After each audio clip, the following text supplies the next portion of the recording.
하겠습니다. 75번 문제.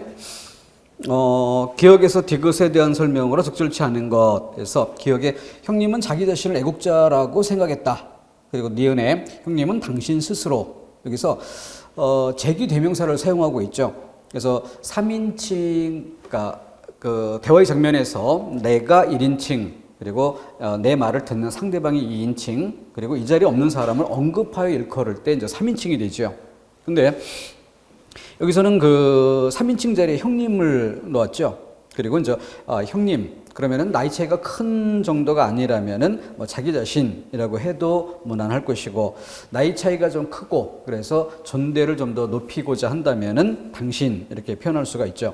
당신의 경우 3인칭 제기대명사로 당신을 사용할 때는 극존칭에 해당이 됩니다. 그렇기 때문에 호응의 문제로 놓고 봐서 문장 앞에 만약에 형님이라고 쓰지 않고 형이라고 썼다면 이것은 극존칭의 상황이 아니라는 것을 보여주죠. 그렇기 때문에 형이라고 썼을 때는 뒤에 당신이라는 말이 호응될 수 없게 되는 거죠. 그 높임의 격이 맞지 않기 때문입니다. 자, 그래서 1번의 설명, 기억, 니은 모두 형님을 가리키는 것이다. 그래서 문장의 주어인 형님을 다시 반복하지 않기 위해서 대신받는 제기 대명사가 되는 것이고, 2번에 기억은 1인칭이고 니은은 2인칭이다 했는데 모두 3인칭이 되는 거죠. 3인칭 제기 대명사니까. 그리고 니은이 기억보다 더 높임의 표현이다. 디귿은 기억과 달리 형님 이외에, 그러니까 형님은 그의 선물을 할 때 이때 그는 형님 그 자신을 칭하는 그런 경우로 쓰기보다는 또 다른 사람을 이야기하게 되죠. 그러니까 또 다른 사람인 경우는 그 자리에 누가 오든 여러 대상이 달라질 수가 있게 되는 것이죠. 다음 76번 문제. 자동사와 타동사의 기능, 뭐 영어에서도 많이 나오는 그런 경우이기 때문에 크게 어렵지는 않을 거예요. 가장 쉽게 목적어를 필요로 하는 경우, 여기서 타동이라고 할 때 남을 움직인다는 것, 바로 그 남인 부분이 목적어 자리에 오게 되는 것이고, 따라서 이것은 목적어와 호응할 수 있느냐 이걸 따져보는 정도에서 쉽게 구별이 될 수 있을 것입니다.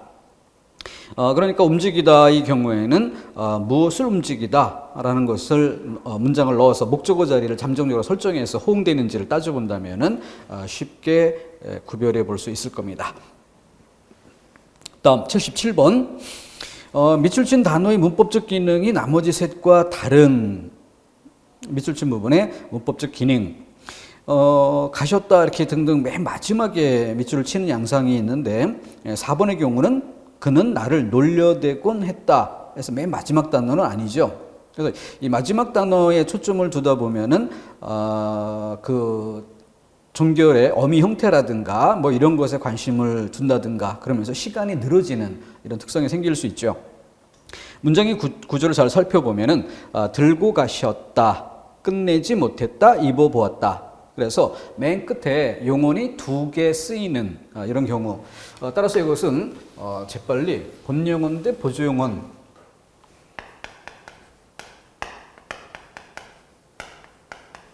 이것의 문제를 바로 잡아내는 것들이 필요하겠습니다. 자, 그때 본용언 대 보조용언, 여기서는 또 띄어쓰기라든가 이런 문제가 걸려있기 때문에 본용언과 보조용언을 연결해주는 연결어미로서 아어일 때, 여기 또 항상 특수 조건이라서 아어일 때 붙여 쓸 수 있는 것이 허용된다는 점을 고려토록 해야 되겠죠. 본용언 대 보조용언의 경우이고 아어일 때 두 가지 조건이 동시에 만족이 될 때 이때 붙여 쓸 수 있다는 점, 띄어쓰기 면에서도 다뤄지는 부분입니다. 자, 여기서는 주어와의 호응 관계, 이걸 통해서 서술 기능이 있는가,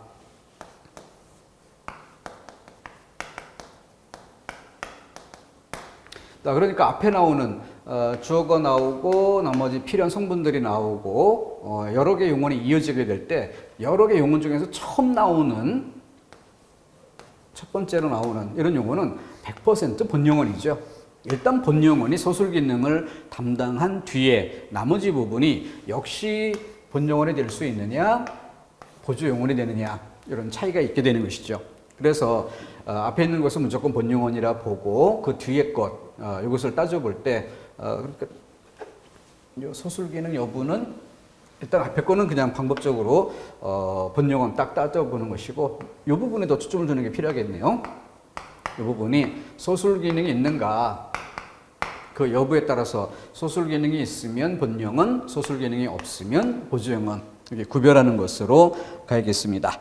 자, 이렇게 해서 바구니를 들고 가셨다. 이때 어머니가 바구니를 들다, 어머니가 가시다. 어머니의 움직임을 나타내는, 그래서 이거는 1번은 충분히 소술 기능이 있다. 그런데 나는 그 일을 끝내지 못했다. 내가 그 일을 끝내다. 앞에 거 분명히 소술 기능이 있죠. 하지만 내가 못했다. 만약에 이것이 본용어로 쓰인다면은 앞에 부정부사 못 띄우고 뒤에 하다.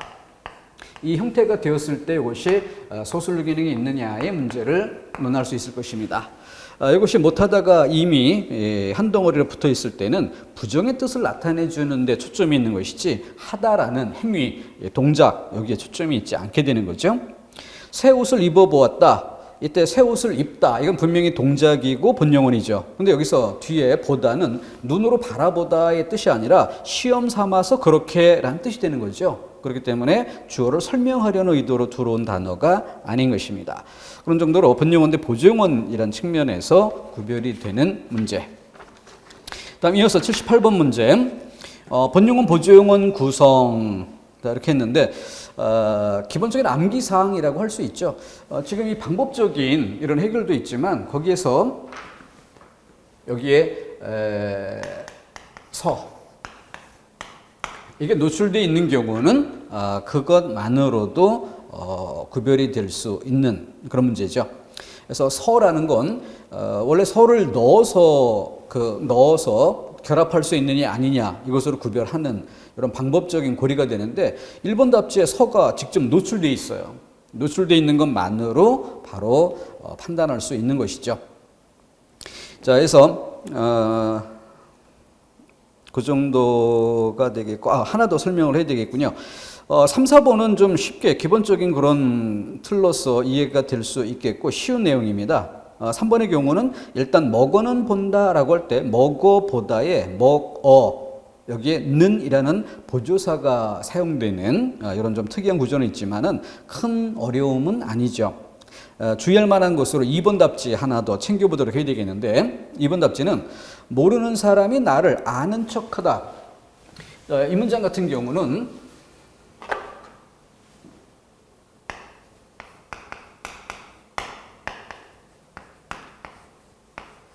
자, 여기에 용언의 관용사형이니까 여기는 길게 보아서 형식적인 면에서 보면은 관형절의 짜임을 갖고 있어요.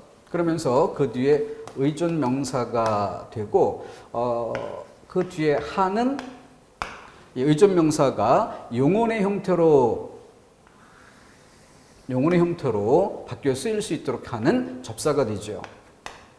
그래서 뒤에 또 다양한 어미를 필요에 따라 다양한 어미를 번갈아 붙일 수 있는 이런 구조로 만들어주는 것입니다. 그러니까 의존명사의 접사하가 붙어서 용언으로 쓰이는 이런 경우는 이것이 주어를 설명한다라 볼 수 없습니다. 그렇기 때문에 보조용언으로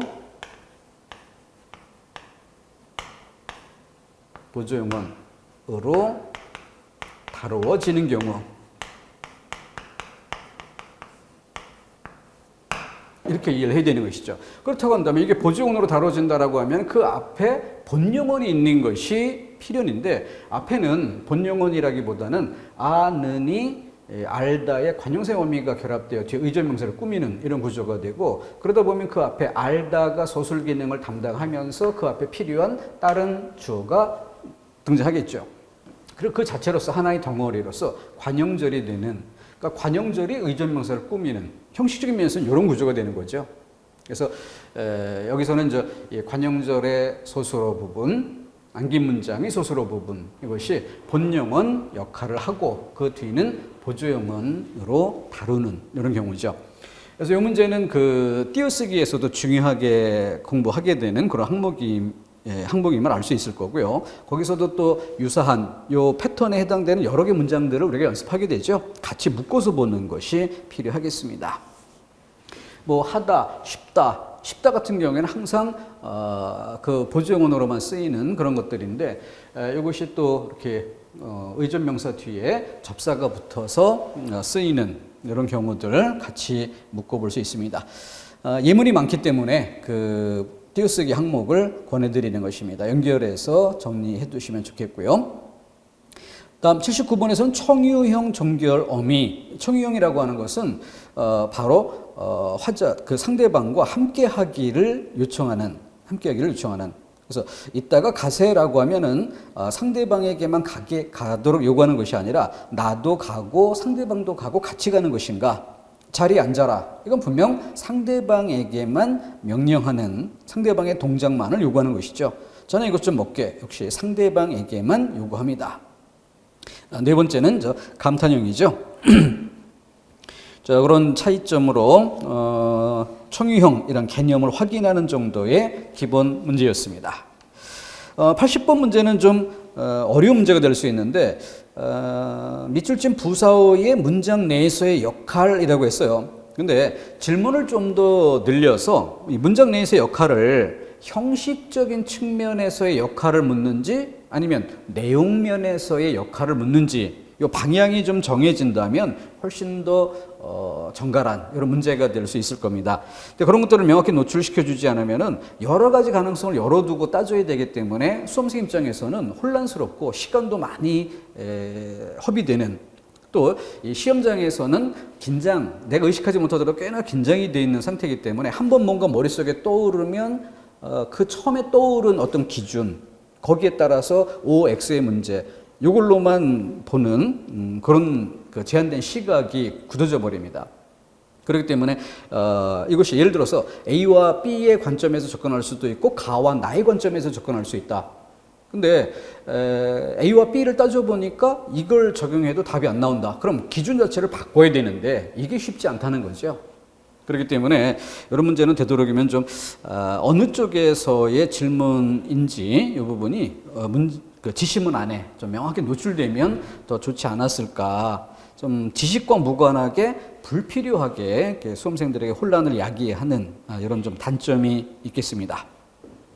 그래서 여기는 지금 의미상의 관계 이것으로 해설을 제시해 봤는데 그것 외에 좀 더 생각해 볼 것으로 형식적인 그런 측면 그러면은 형식적인 면에서는 지금 공통적으로 개가 들어가는 이런 경우인데 여기서는 개, 서, 도로 이렇게 적어보면은 눈치챌 수 있겠죠. 이니, 리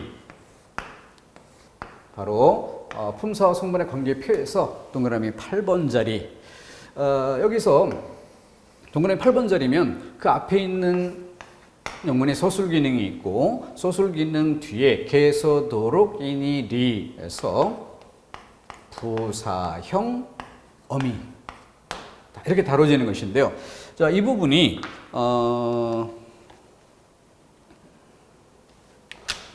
그 앞쪽에 나오는 이 동그라미 8번 품사와 성분의 관계표예요. 그러면 앞쪽에 동그라미 3번 자리 바로 관형절을 이루는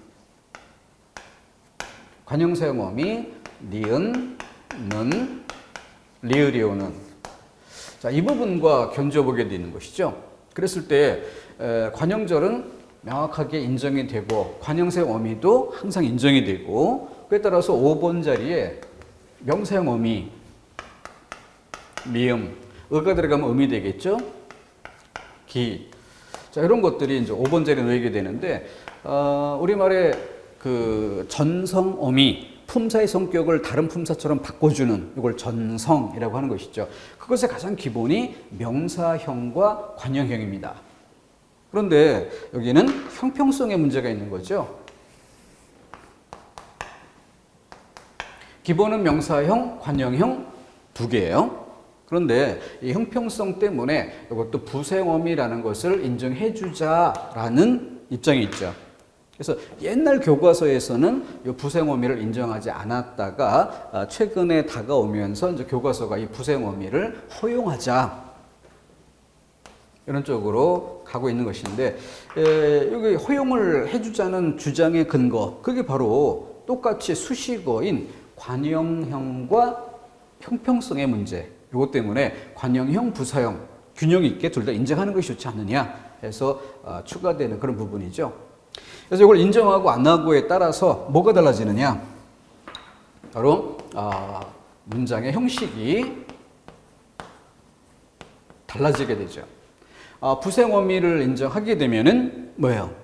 바로 관형형 어미가 쓰였을 때 관형절, 그래서 전체 안음 문장 속에 관형어 자리에 절이 안기는 안음과 안김의 관계로 설명이 되죠.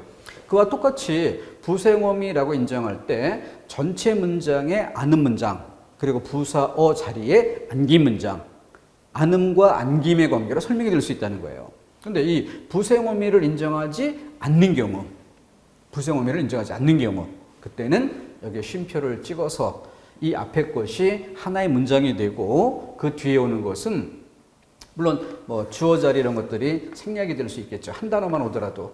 그래서 뒤에 것은 별개의 문장, 앞뒤로 이어진 문장이라고 설명된다는 것. 그래서 이 부생어미를 인정하고 안 하고의 차이는 부생어미를 인정할 때는 부사절로 안긴 문장이 되고 부생어미를 인정하지 않는 경우는 이어진 문장으로 본다. 이어진 문장으로 본다. 이렇게 문장의 형식이 달라지는 이런 경우가 있습니다. 그런 것을 좀 참고해 두시면 좋겠고, 또 부사어 같은 경우에 또 한 가지 더 살펴볼 만한 지점이 성분부사와 문장부사죠.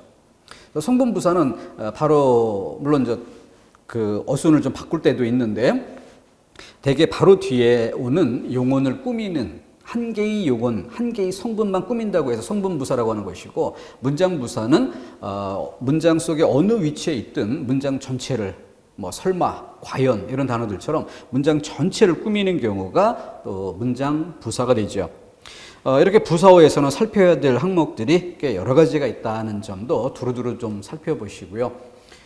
관형어와 비교했을 때 관형어는 바로 뒤에 피수식어와 밀접히 연결되어 있어야만 하는 좀 그 성분의 위치 이동이 부자연스러운, 제약이 큰 이런 성분인데, 부사의 경우는 상대적으로 이동이 자유롭다, 이런 특징이 있죠. 자, 그런 점도 뒤에서 또 살펴볼 수 있을 겁니다. 어쨌든 여러 가지 관점에서 살펴볼 여지가 있다는 점에서 좀 목록화해 두면 좋을 듯 합니다.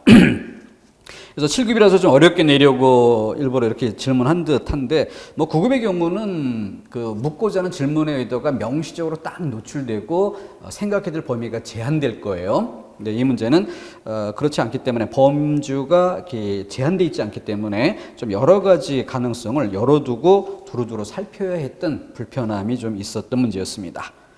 다음 81번 밑줄친 부분에 해당하는 것. 두 번째 행위 보면은 명사구실을 하게 하는 어미. 어쨌든 명사구실을 한다고 하지만 어미의 포인트가 있죠.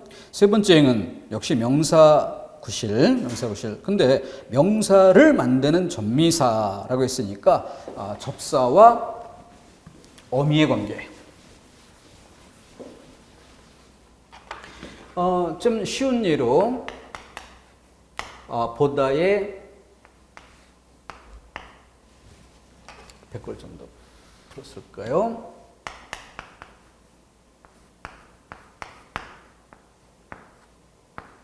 자, 똑같이 기가 쓰이는데 소술 기능이 있느냐, 소술 기능이 없느냐. 그에 따라 소술 기능이 있는 경우는 뒤에 어미가 되는 것이고, 명사형 어미라고 설명이 되어 있죠. 그런데 소술 기능이 없는 그런 경우에는 완전히 굳어진 새 말, 새 단어가 되는 것이고, 이것은 명사로 만들어주는 접미사가 되죠. 자, 이 둘의 차이가 어디에 있습니까? 바로 소술 기능, 유무. 그러니까 이거는 단어만 딸랑 놓고 질문할 수는 없는 것이고, 항상 문장이 주어지고 문장 속에 밑줄을 치기 때문에 밑줄 친 그 단어가 그 앞에 소술 기능이 있는지를 따져보기 위해서 그 앞에 주체, 주어가 될 수 있는 단어가 있고 그와 호응되느냐, 이걸 따져보는 것이 판가름하는 방법이죠. 자, 그것이 질문의 포인트가 되고 있습니다. 그래서 그는 수줍음이 많은, 그래서 그가 수줍다 이렇게 주어 소설 호응 관계로 나타내려는 게 이 문맥 안에 있는가? 그가 죽다, 태산이 높다. 그래서 호응 관계를 따져볼 때 분명하게 그 뜻이 살아 있는 이런 내용. 그래서 태산이 높음 이 부분이 차이가 있다는 점이 좀 쉽게 구별이 될 수 있을 겁니다. 그래서 문맥상 어느 정도 쉽게 파악이 될 만한 정도로 질문하고 있기 때문에 난이도가 높다고는 볼 수는 없습니다.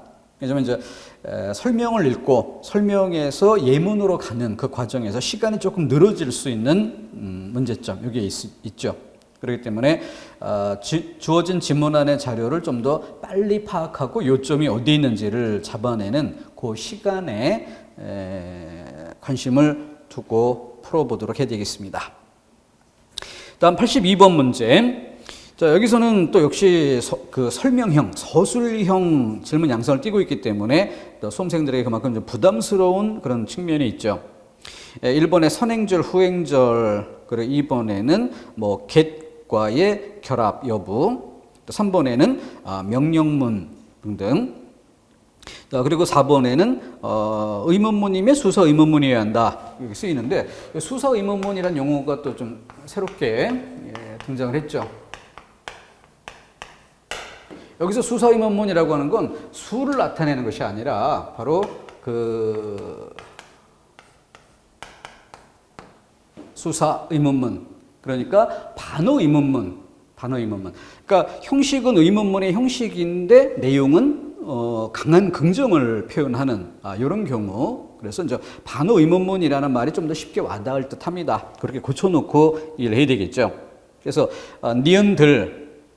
그래서 예를 들어서 뭐뭐 하려고 한들 그것이 뭐 제대로 되겠는가 이런 식으로. 그것은 물음의 형식을 띄지만 그렇지 않다라고 하는 그런 내용이 나타나겠죠. 자, 그렇게 해서 그 수서 의문문이라는 용어 이거 하나 정도 더 챙겨봐야 될 항목이 있었고요. 3번 같은 경우에 뭐뭐 하려거든 후행절에 명령문이 오면 어색하다 이렇게 했는데 뭐뭐 하려거든 그러니까 명령문이라고 했으니까 뭐뭐 해라 이런 문장을 임의로 만들어서 호응되는지를 살펴보면은 쉽게 구별할 수 있죠. 뭐뭐 하려거든 뭐뭐 해라 충분히 호응이 됩니다. 그러니까 명령문이 올 수 있다라는 거죠. 그런 점에서 틀린 부분이 좀 쉽게 구별되기 때문에 난이도가 좀 낮아지는 그런 효과가 있고 대신 4번 같은 경우는 조금 새로운 평소 학습에서 기본적으로 늘 점검하는 필수 항목 정도는 아니죠. 그 범위를 조금 벗어나는 그러니까 난이도가 높아졌다기보다는 범위가 확대됐다는 점에서 중심적으로 학습하는 부분이 아니라 자투리 성격을 띠는 그런 부분까지를 건드리고 있다. 이런 점에서 그런 데서 조금 낯설음이 있었던 그런 측면은 있죠. 난이도는 뭐 중상 정도로 볼 수 있겠습니다. 어떤 개념적 지식보다는 용어의 문제, 범위의 문제였다라고 봐야겠고요. 다음 83번 문제. 자, 여기서는 그 설명하고 있는 내용이 불규칙 활용, 지시문에도 명확하게 노출이 되어 있어요. 그러면서도 보기 안에 사례를 설명형으로 주고 선택지에서 그 예시 단어를 묻는.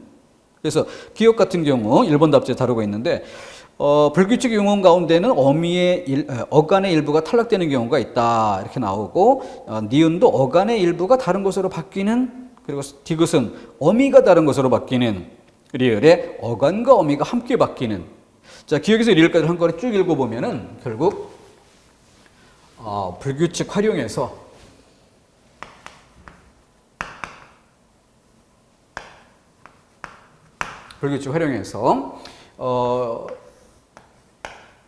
어간과 어미가 만나는데 어간의 변화가 생기는 경우 어미의 변화가 생기는 경우 그리고 세 번째는 어간과 어미 둘 다 변화하는 경우. 자, 이거 할 때 공부 순서는 어땠습니까? 세 번째 걸 제일 먼저 공부하죠. 왜?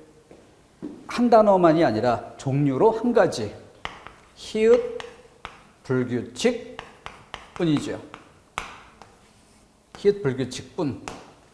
자, 그렇기 때문에 어간과 어미가 동시에 변하는 것은 히읗, 불규칙이라는 한 종류뿐이다. 그러면서 그에 해당되는 사례, 색깔을 나타내는 단어들. 그래서 이 부분을 제일 먼저 정리를 해줘야 되는 거예요.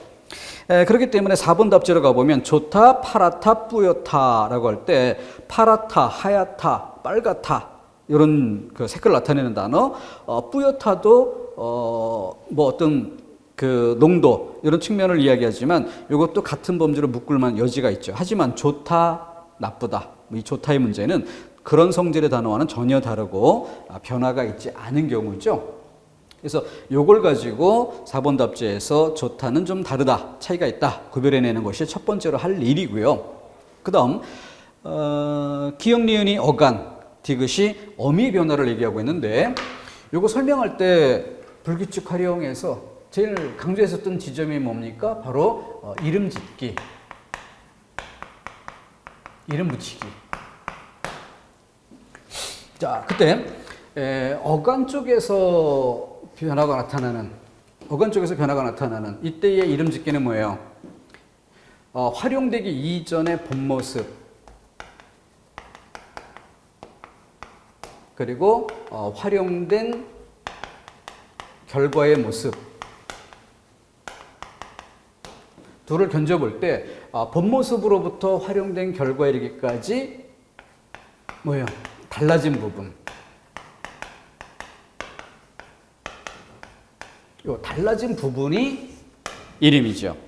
그러니까 1번 선택지 짓다 같은 경우에 짓다 여기에 어미 고를 붙이면 짓고 이때는 본래의 모습 그대로 살아있어요. 그러니까 불규칙이 아니라 규칙인 경우죠. 규칙으로 보이는 경우죠. 그런데 어를 붙이면 짓어가 아니라 지어 하면서 본래 짓다에서 지어 이렇게 되니까 이 과정에서 이 화살표에서 달라진 부분이 뭐예요? 시옷이 없어졌다. 그것 때문에 시옷 불규칙 이렇게 이름을 붙이게 되는 거죠.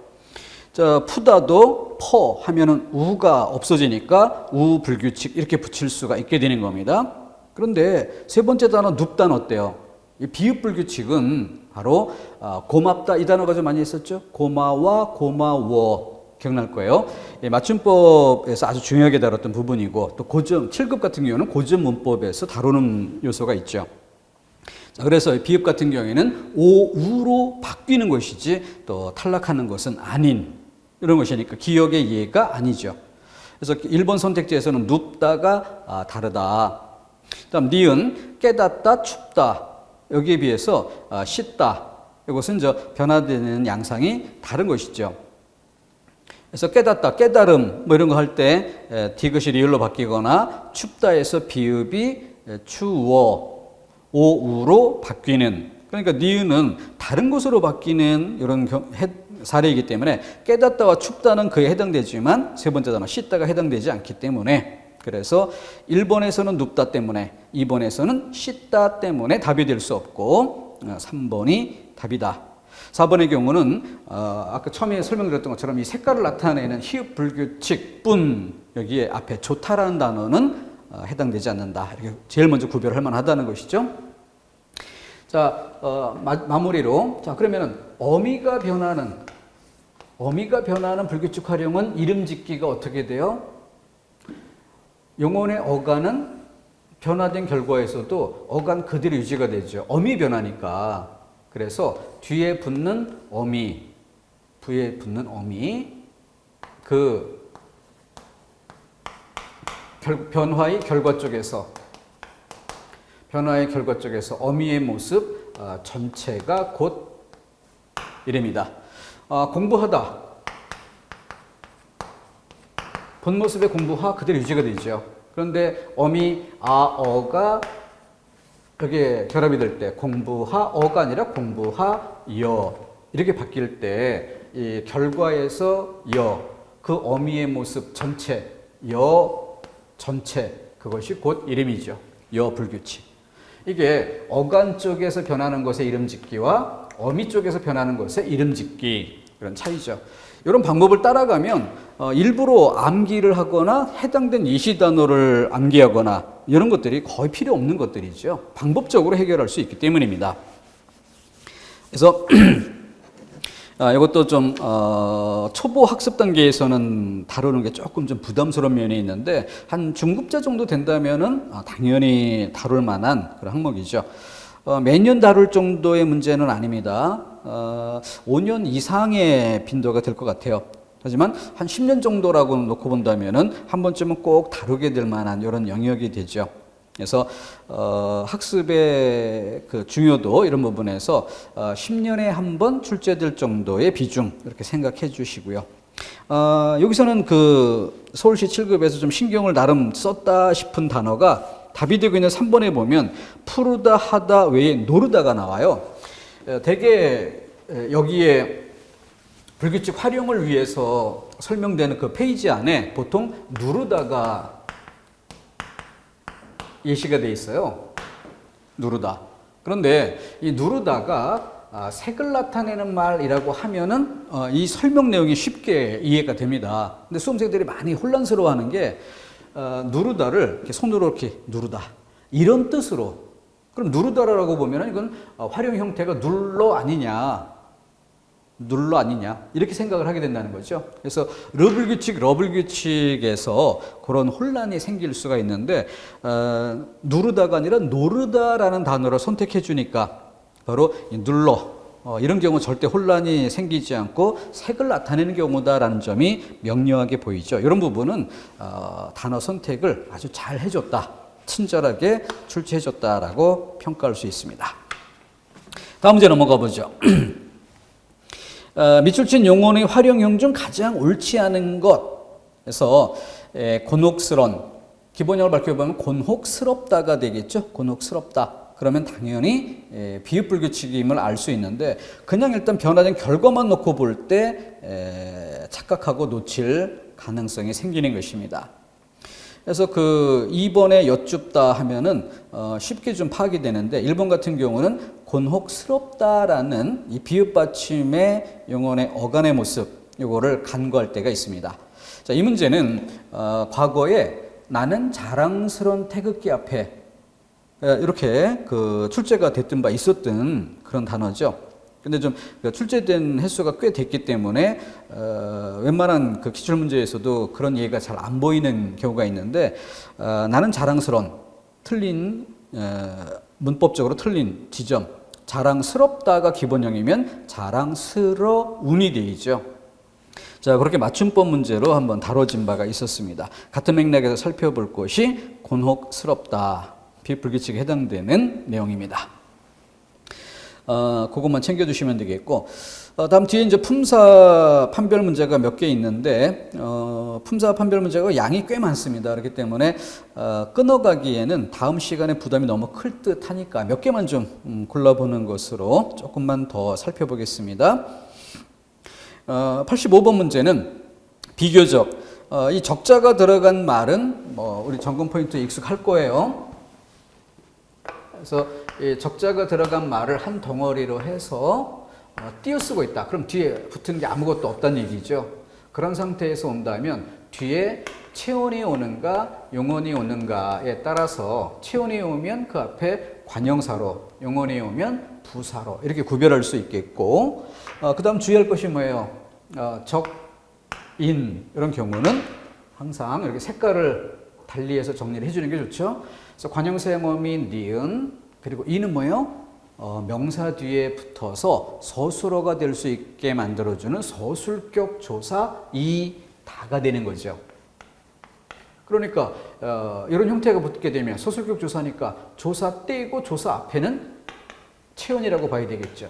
그래서 명사가 되는 이것이 적자가 붙은 말의 품사 판별법이 되는 것이고, 여기서는 이번에 아니 해서 쉼표로 이렇게 구별이 되어 있는데 문장과 문장 사이에서 강조하는 이런 경우에 부사가 된다는 점이고, 그 그다음 어떤 질문 이런 것들이 앞에 존재되어 있다. 문맥을 살펴야 되는 거죠. 질문이 존재되어 있다. 그러면은 그에 대한 대답이 되는데 이때는 관형사가 되는 거죠. 그래서 2번 답지가 들어왔다는 점에서 조금 난이도가 높다고 평가해 볼 수 있는 문제입니다. 정도. 3번 같은 경우 보다 나은에서 보다 낫다. 그런데 1번으로 다시 들어가 보면 비교적 교통, 비교적 편하다. 이렇게 놓고 보면은 밑줄진 비교적이 무엇을 꾸미는가? 바로 뒤에 단어 교통이 아니라 그 뒤에 편하다를 꾸민다는 점을 알 수 있죠. 이것이 관형사보다 부사가 문장 안에서 위치 이동이 자유롭다는 것을 보여주는 예가 되기도 하죠. 그런 차이점. 4번 같은 경우가 상대적으로 쉬워서 전체 난이도를 많이 낮춰줍니다. 그래서 얼굴도 볼 겸 보다의 관형사용음이 리을, 그러면 용언의 관형사용 뒤에 띄어쓰고 의존명사죠.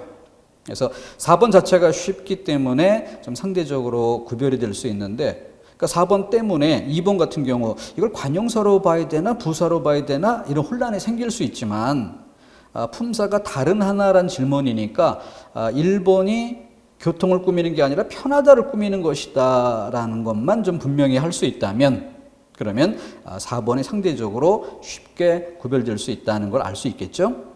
그래서 2번에 조금 난이도 높은 이런 양상이 있지만 이것으로 좌우되기보다는 1, 3번 대 4번의 차이, 이 정도면 구별할 수 있기 때문에 4번이 난이도를 낮춰주는 이런 역할을 하고 있다는 점까지 살펴주면 되겠습니다. 다음 86번. 역시 품사가 다른 그곳에서 갖은 고생을 다 겪다. 그래서 여기서 뭐 같다, 기본형 밝혀서 그 앞에 주어와 호응되는가 뭐 이런 걸 살펴볼 여지가 있느냐, 이런 것들 정도가 좀 신경 쓸 만한 부분이겠죠. 그래서 2번에 바로, 그리고 3번에 그리고, 이건 문장과 문장을 이어주는 그런 역할을 하고, 4번은 방글방글, 이거는 부사로 판단하는데 큰 어려움이 없을 겁니다. 자, 그런 정도에서 꾸미는 말과 꾸밈을 받는 말의 호응관계, 이거 정도만 살펴보더라도 상대로 쉽게 구별되니까 난이도는 뭐 중정도 봐도 무방하리라 생각되고요. 87번은 오히려 이제 기본적인 내용이죠. 품사에 대한 설명. 관형사는 체언만 수식할 수 있다. 가장 제한적인 그런 특징이 있고요. 명사가 다른 명사를 수식하는 경우도 있다. 품사와 성분의 관계표에서 동그라미 2번 자리죠. 본래 체언이 관용어 자리로 옮겨가서 관용격 주서 의를 만나면 되니까, 그래서 철수의 책, 이렇게 철수라는 명사가 의를 만나 뒤에 나오는 다른 명사 책을 꾸미는, 그래서 문장 성분은 관용어이지만 품사는 여전히 명사인 그런 경우, 2번 선택지는 품사와 성분의 관계표에서도 동그라미 2번 자리에서 이해해주면 될 것입니다. 자, 세 번째, 예외를 다루고 있죠. 부사가 체언을 수식하는 경우는 없다라고 했는데 부사가 체언을 꾸미는 이런 사례. 이거는 문장 안에서도 그게 가능하지만 단어, 바로 조어법 시간에, 그래서 부술비처럼 이렇게 부사가 그 용언을 꾸미는 게 아니라 체언을 꾸미는 이런 방식으로 한 단어가 구성되는 것처럼 문장 안에서도 그러합니다. 그리고 또 이 문제 앞에서 방금 전에 위치 이동, 이거 여기에 있을 때도 어때요? 관형사는 바로 뒤에 나오는 체언과의 호응 관계가 밀접히 놓여야 되지만, 그러니까 응집성이 높은 거죠. 그런데 부사는 상대적으로 위치 이동이 자유롭다라고 했어요. 위치 이동이 자유로운 만큼 그러다 보면은 부사가 용언만 꾸미는 게 아니라 꾸밈을 받아야 될 대상이 좀 멀리 있는데 이 멀리 떨어진 부사가 그렇게 떨어지다가 보면 어때요? 바로 좀 더 인접한 바로 뒤에 체언을 수식하는 이런 쓰임으로 나타날 때가 있는 것이죠. 그만큼 관형사보다 부사가 탄력성이 높다는 점도 같이 묶어둘 일입니다. 88번 역시 설명형.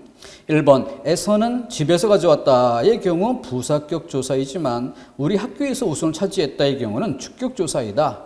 그래서 우리 학교에서 좀 구속진 내용이지만 기본적인 점검 항목이죠.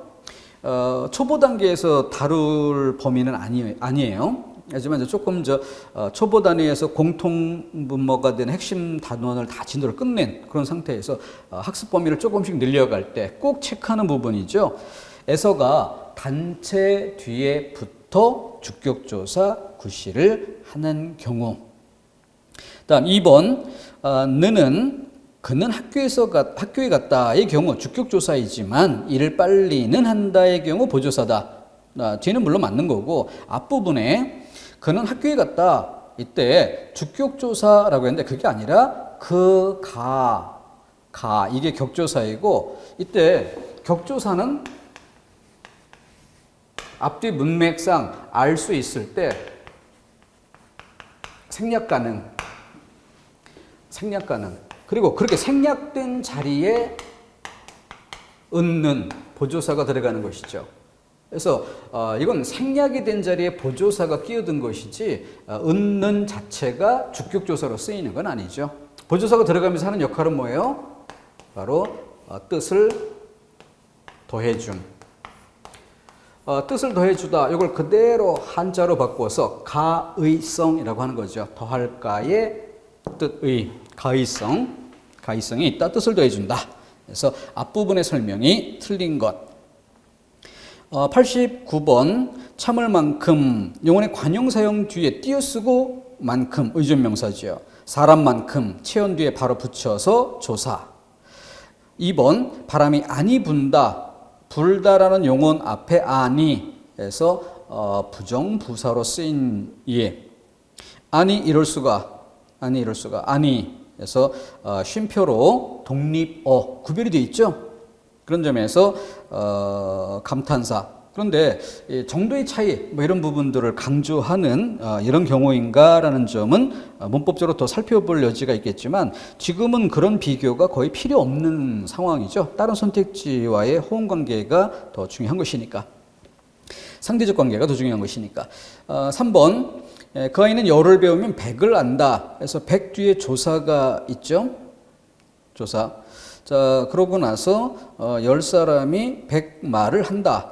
이때는 100말을이라고 할 때 조사, 그 앞에 말. 여기서는 밑줄 친 단어가 말이 아니니까 일단 이건 체언이라고만 보면 되고 체언보다 앞에 100이라고 했으니까 체언을 꾸미는 문장 성분 관용어. 그럼 관용어 안에서 관용사. 자, 관용사도 품사를 말할 때 관용사라고 하는 것이고 그 앞에 단어 내용의 성격상 수를 나타내면 수관용사, 지시하는 손가락으로 가리키는 이런 역할을 담당하게 되면 지시관용사. 이건 내용상의 분류죠.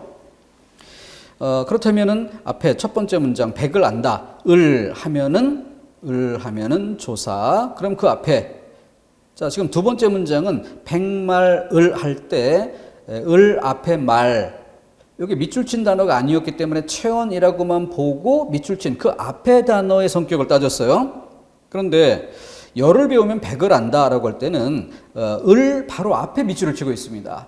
그러니까 을 앞에 을 조사하고 그 앞에 일단은 체언 이렇게 파악한 다음에 체언 안에서 명사, 대명사, 수사가 있으니까 명사인지 그리고 그 명사를 대신받는 대명사인지 아니면 수를 나타내는 것인지 이 차이가 구별이 되어 있죠. 거기에서 수를 나타낸다면 수사라고 구별이 되어야 되는 것이죠. 자, 이때 이 수를 나타내기는 하는데 명사로 설명되는 경우가 있죠. 그건 바로 첫째, 둘째처럼 이 단어가 바로 사람 자체를 나타낼 때 그때만 명사로 인정이 됩니다. 사람 자체를 나타내는 경우. 지금 여기는 그런 경우가 아니기 때문에 수를 세는 수사라고 봐야 될 경우였습니다. 자, 마지막으로 90번까지 하나만 더 봅시다. 품사가 같은. 그래서 1번에 잘못입니다. 비읍니다 빼고 이다 소수격 조사 그 앞에 체온이라는 범위 내에서 다뤄봐야 되겠죠. 그런데 두 번째 문장은 잘못 적용하여 적용하다라는 단어 용언이 나오고 그 앞에 띄어쓰고 있죠. 그러니까 용언을 꾸미는 부사어라는 성분으로 접근을 해야 되겠습니다. 시각적으로도 쉽게 구별될 만한 항목이죠. 2번 선택지 역시 마찬가지입니다. 도착하는 대로 용언의 관용사용 뒤에 의존명사 큰 것대로 여기 의존명사이기 때문에 그 뒤에 대로 하면은 조사. 이거는 품사 판별에서 가장 기본적으로 연습하는 수준이에요. 3번 조금 신경 쓰이게 한 부분이 뭘까요? 앞에 예문에서도 한번 다뤄본 바 있었네요. 비교적 교통이 이게 아니라 비교적 편리한. 그래서 바로 뒤에 있는 단어를 꾸미는 게 아니라 한 단어 건너 뒤에 단어를 꾸미는 경우였던 거죠. 호응되는 단어가 무엇인가를 보고 살펴야 하는 것입니다. 두 번째 문장은 출산율은 비교적 낮은 편이다, 비교적 낮다. 용언 앞에서 바로 꾸미고 있죠. 이렇게 응집성이 높게 나타나면 그만큼 쉬워지는데 첫 번째 문장처럼 3번의 첫 번째 문장처럼 그 문장 안에서의 위치 이동이 자유롭다는 이 특징 때문에 피수식어보다 멀리 떨어져서 앞에 쓰이는 이런 경우에 조금 간과하는 일이 생길 수 있죠. 이 정도로 난이도를 살짝 높이려고 했으나 뭐 큰 어려움이 있는 정도라 하기는 어렵습니다. 그래서 어법과 비문에서도 이런 거 많이 다루죠. 이 부사어가 기본적으로 위치 이동이 자유롭다 보니까 꾸밈을 받는 말은 여기에 있는데 바로 앞에 쓰이면 호응 관계가 명료하게 문장의 의미도 잘 파악이 될 거예요. 근데 이게 이렇게 건너뛰어서 앞에 오는 경우도 생깁니다. 이때 문제가 되는 건 뭐예요? 얘 말고 또 다른 부사가 있다면, 아니면 다른 성분과의 관계에서 중의적으로 해석되는 문제가 생길 수 있죠. 그래서 어법과 비문에서 중의적 해석 이런 점에서도 살펴야 될 중요한 항목이죠. 부사어. 잘 살펴야 할 학습 항목입니다. 자, 거기까지 해서 정리해 주고요. 나머지 뒤에 좀 품사 관련된 문제들이 많이 있는데 뒤에 따로 좀 구별해서 다뤄보도록 해야 되겠습니다. 이번 시간은 여기까지 해서 끊어가도록 하겠습니다.